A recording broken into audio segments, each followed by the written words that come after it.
ยะอายายะอายะ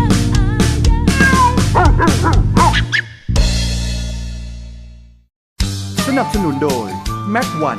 เปิดตาดอกให้กับพืชทุกชนิดดอกสมบูรณ์เปิดตาดอกออกเห็นต้อง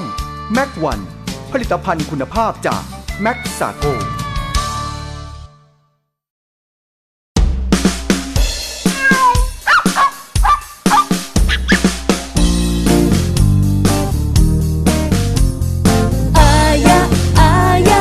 อาหารแมวมาอายะอายะอาหารแมวมาอายะอายายะอายะเอาละค่ะกลับเข้ามาอยู่ในช่วงที่2นะคะของรายการแมวจอมซ่าหมาจอมซนจ้า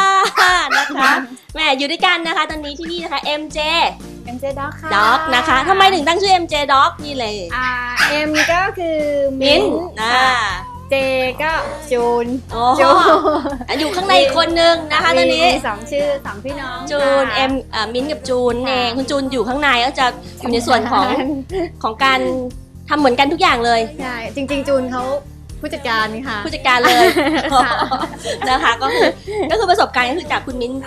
สอนเหมือนกันใช่ไหมคะก็มิ้นก็สอนเด็กทุกคนที่มาที่ร้านเด็กทุกคนเราจะเทรนแล้วเราก็สอนก็มีหลายๆลูกค้าส่งแบบได้เห็นธุรกิจนี้ไปได้เขาสอนหน่อยมาจ้างให้เราสอนฝึกสอนให้ก็สอนให้ด้วยก็สอนส่วนใหญ่ก็จะประสบความสำเร็จในการสอนพวกต่างชาติมากกว่าเพราะว่าต่างชาตินั่นเองค่ะใช่ค่ะหมอเขาจะส่งอยู่ตามโรงพยาบาลเขาต้องการเทคนิคมากกว่าเขาก็จะส่งมาให้เราเรียนกับคุณมิ้นนั่นเองแล้วก็เสร็จแล้วก็กลับไปประกอบธุรกิจตัวเองได้นะคะเราเน้นภาคปฏิบัตินี่นะคะก็ถือว่าได้ช่วยเหลือกันอีกเนาะมาย้อนถึงในเรื่องของตอนช่วงที่แล้วที่เรนนี่ได้ถามไปนะคะคือเริ่มจากการที่เรามีประสบการณ์อยู่กับคุณหมอนั่นเองเพราะฉะนั้นเนี่ยไม่ใช่แค่ว่าจะมาอาบน้ำตัดขนหรือทำสีหรือว่าเขาเรียกว่าทำซาลอนน้องหมาได้อย่างเดียวคุณมิ้นยังรู้เรื่องเกี่ยวกับหมาป่วยด้วยนะเรื่องสุขภาพต่างๆคือเรารู้แล้วหรือว่าการรักษาพยาบาลเบื้องต้นนะคะยังไงถึงมาเปิดร้านแล้วเริ่มก้าวเข้ามาได้ยังไงก็เป็นช่วงที่ไปเรียนนะคะมีโอกาสได้เจอรุ่นพี่ค่ะครั้งที่2ค่ะแล้วเขาก็แบบเป็นช่วงจังหวะที่เข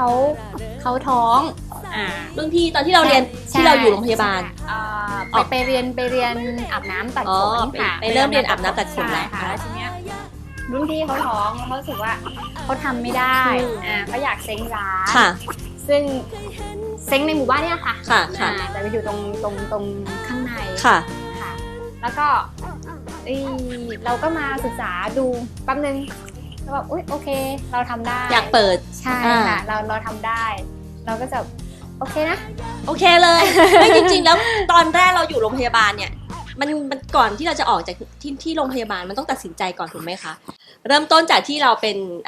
ผู้ช่วยของคุณหมอก่อนนะคะแล้วยังไงเราคิดมาเปิดร้านนะคะก้าวแรกที่เราตัดสินใจจะมาเปิดร้านตอนนั้นก็เจอเคส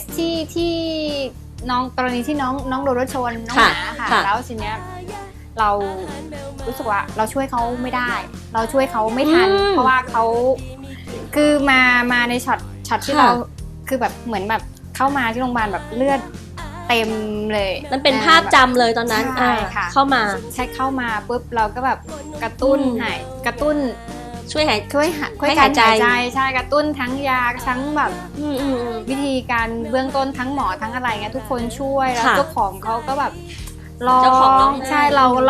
าก็ช่วยเราคนช่วยเราก็ช่วยทั้งน้ำตาเราก็ช่วยทั้งน้ำตา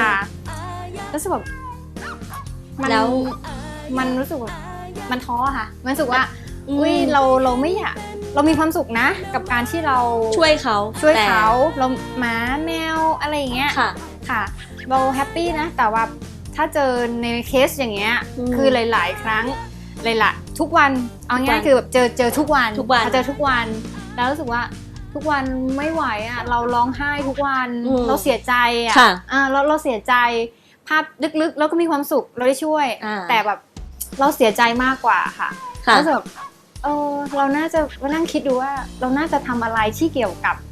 หมากับแมวก็ยังเกี่ยวเนื่องกันอยู่ใช่แต่แล้วทำให้เราแบบมีความสุขมันก็จะแบบมันก็มีความสุขคนละอย่างนะขึ้นมันความสุขมันเกิดจากคนละอย่างแต่ถ้าบางครั้งก่อนที่คุณมิ้นบอกไปช่วยเขาไม่ได้จริงๆเราก็เต็มที่แล้วแต่ช่วยไม่ได้ก็มันรู้สึกหดหู่เจอทุกวันกลับมานอนที่บ้านก็อาจจะต้องแบบเป็นภาพความทรงจำเหมือนทุกวันนี้ก็ยังจดจำอยู่ก็เลยตัดสินใจมาเปิดร้านก็อยู่กับพวกเขาเนี่ยสวยๆงามๆแบบลูกค้ามามอมเลอะเทอะเดินเข้ามาคือแบบว่ามาสภาพแบบว่าเหมือนไปเจอสงครามมาอะไรประมาณนี้นะคะแต่ตอนออกไปก็จะอีกแบบหนึ่งใช่ไหมใช่ค่ะเราก็เริ่มต้นมาเปิดร้านแล้วก็คือตัดสินใจที่นี่เลยไหมครั้งแรกค่ะที่นี่เลยค่ะก็อยู่ในหมู่บ้านสัมมกรเนี่ยค่ะแต่ก็อยู่ตรงหัวมุมถัดไปอยู่ข้างในไปอีกใช่ค่ะก็ตอนแรกก็มาเซ้งก่อนค่ะเซ้งเขาก็ยังมีอุปกรณ์อะไรไว้ใช่ค่ะเราก็มีเราก้าวออกมาก็มีแค่ใจอย่างเดียวค่ะมีคนเดียวมาคนเดียวเลยมาคนเดียวค่ะแล้วตอนนั้นน้องทำงานประจำมาคนเดียวมาด้วยใจก้าวมาด้วยใจเลยตอนนั้นตัดสินใจมาค่ะเปิดร้านเลยตั้งชื่อเลยตอนนั้นก็เปิดจำได้ค่ะว่ามาวันแรกทำคนวันแรกค่ะเจอหมา30ตัววันแรกมา30ตัวคือสมัยก่อนแถวๆนี้คือเขาไม่มีร้านอาบน้ำหรอคะก็ซึ่งถือว่าร้านนี้เป็นร้านแรกร้านเดียวที่เปิดในสัมมกรที่ตั้งอยู่นานอยู่ทนอยู่กันทุกวันแสดงว่าตอนที่มาเปิดครั้งแรกเนี่ยเจ้าของเขาเซ็นกิจการให้นะแล้วเสร็จแล้วคุณมิ้นมารับช่วงต่อนั่นเองนะคะเขาก็แบบว่าตื่นเต้นกันนิดนึงนะเจ้าของใหม่มาวันแรกเลย30ตัวเป็นไงบ้างตอนนั้น30ตัววันแรกเหนื่อยไหมก็เหนื่อยค่ะแต่ว่าแฮปปี้มากกว่ารู้สึกแบบไม่มีใครช่วยใช่ไหมตอนนั้นยังเลยค่ะคนเดียวทำ30ตัวก็ยังแปลกใจเหมือนกันค่ะว่าตัวเองทำได้ยังไงค่ะแล้วก็ยังแปลกเลยแล้วแบบเราทำไปเรื่อยๆจำได้ว่าวันนั้นเสร็จเที่ยงคืนนะคะเริ่มงานตั้งแต่8 โมงเปิดร้าน8 โมงเสร็จเที่ยงคืนกลับบ้านสลบเลยถือว่ามันเป็นจุดที่แบบว่าเป็นการต้อนรับนะเขาเรียกว่าอย่างเงี้ยเขาเรียกว่ารับน้องก็คือวันแรกที่มาเจอ30ตัวเลยนะคะก็ถือว่าเป็นการตอบรับที่ดีนั่นเองนะคะแล้วก็จนมาถึงทุกวันนี้นี่เปิดร้านแล้วนี่มาพูดถึงตรงนี้นะคะเพราะว่าสะดุดตามากเพราะว่ามันแตกต่างจากที่อื่นเราเริ่มมาทำรูปแบบเนี้ยเป็นแฟชั่นตอนไหนก็นานหรือยังอันนี้นานแล้วประมาณกี่ปีแล้วคะก็ประมาณ 5-6 ปีแล้วค่ะก็เริ่มจากเราไปเห็นที่ไหนหรือตอนแรกหรือดูหมาเราเนี่ยค่ะรู้สึกว่าเราเลี้ยงเขานานเราเบื่อเขาแบบเหมือนสีเดิมตอบง่ายๆเลยเบื่อสีเดิมเล่นกันทุกวันนอนคุกคีกันอะไรอย่างเงี้ยก็คือเบื่อนั่นเองก็เลยเปลี่ยนหมาตัวเองซะเลยนั่นเองนะคะก็เลยตัดสินใจมาไปทำสีเริ่มแรกเลยก็เริ่มทำหมาเราเองป่ะใช่ค่ะทำหมาเราเองก็แบบเห็นตัวไหนอย่างตัวนี้ค่ะปกติเขาเป็นชื่อว่าขาวล้วนค่ะแล้วสุดอันนี้เรามือแต้มเองเลยหรือเปล่าใช่ค่ะก็เอามือแต้มค่ะแล้วก็อยากทำให้เป็นลายจุดก็เป็นเหมือนแบบดัมเมเชียนน้อยเหมือนดัมเมเชียนน้อยนะคะก็นี่ตรงเล็บเห็นมีอะไรด้วยอันนี้เป็นนำเสนอนะคะเป็นเนลแคปเรียกว่าปอกกันข่วนกันตะกุยใช่นี่มีประโยชน์มากเวลาเขาจะดีใจค่ะเวลาเขาจะข่วนเราเงี้ยก็ไม่โดนไม่เจ็บจะไม่โดนแล้วก็เรานำเข้ามาด้วยค่ะแล้วก็ส่งพวกร้านหมอค่ะที่ช็อปกรูมมิ่งทั่วไปอันนี้เพิ่งเคยเห็นนะคะใส่แล้วก็หลุดยากไหมค่อนข้างยากก็อยู่ได้ประมาณ2 เดือนค่ะเพราะมันติดแน่นเลยใช่ค่ะว่าจะมี2 เดือนค่ะใช้นานบางตัวมาก็จะแบบเล็บก็จะยาวเล็บจะยาวมันเป็นเหมือนกันครอบใช่ค่ะแล้วก็มันมีแค่รูหมายถึงว่าตัวที่ติดไปนะคะกลับมามันก็จะแบบแล้วก็ตัดเล็บออกแล้วก็ใส่ขึ้นใหม่ เลือกสีสันได้อันนี้เป็นสีที่ปลอดภัยนะคะสำหรับน้องหมาโดยเฉพาะค่ะเขาจะเลียแทะก็มีคืนได้ปลอดภัยเพราะว่านี้นำเข้ามาจากต่างประเทศด้วยนะคะส่วนเรื่องของการที่ทำสีใช้สียังไงดูแลยังไงนะคะเพราะว่าคุณผู้ชมบางท่านเนี่ยอยากที่จะเห็นแล้วนะคะว่าอยากให้สุนัขของตัวเองเนี่ยจะได้มาเปลี่ยนสีขนกันบ้างนะคะแล้วก็มาแต่งตัวแบบนี้ให้น่ารักแบบนี้นะคะต้องทำอย่างไรเมื่อแต่งสีขนไปแล้วก็อยู่บ้านเนี่ยการดูแลรักษาเป็นอย่างไรบ้างนะคะปกติช่วงหน้าดีกว่าokay. ช่วงหน้านะต้องอุบไว้เพราะว่าคุณผู้ชมเนี่ยรออยู่นะคะส่วนช่วงนี้ต้องขอบพระคุณนะคะผลิตภัณฑ์ของเราอายะด็อกแล้วก็อายะแคทนะคะที่สนับสนุนรายการของเรานะคะติดตามช่วงหน้ากับรายการแมวจอมซ่าหมาจอมซนค่ะช่วงสาระน่ารู้กับอาหารแมวหมาอายะน้องหมาเริ่มต้นการฝึกน้องหมานะคะจากที่แบบว่าเหมือนที่แบบเราต้องทำกับข้าวให้เขาทานแก่พวกไก่พวกข้าวคุณค่าทางอาหารเขาก็จะได้ไม่ครบถ้วนตามสายพันธุ์ของเขา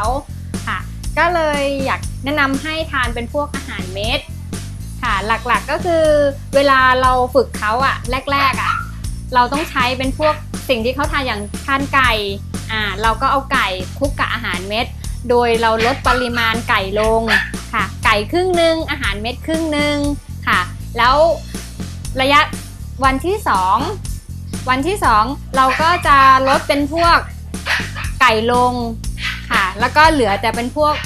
อาหารเม็ดเพิ่มขึ้นปริมาณทำอย่างนี้เป็นประจำประมาณสักอาทิตย์นึงค่ะก็สามารถฝึกเขาให้เขา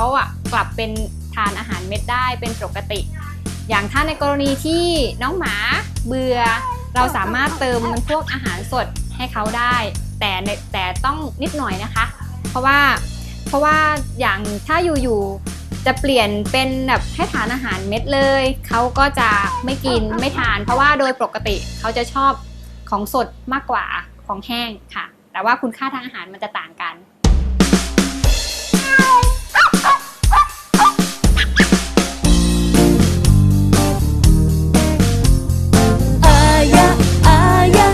อาหารแมวมาอายะอาหารแมวมาอายะ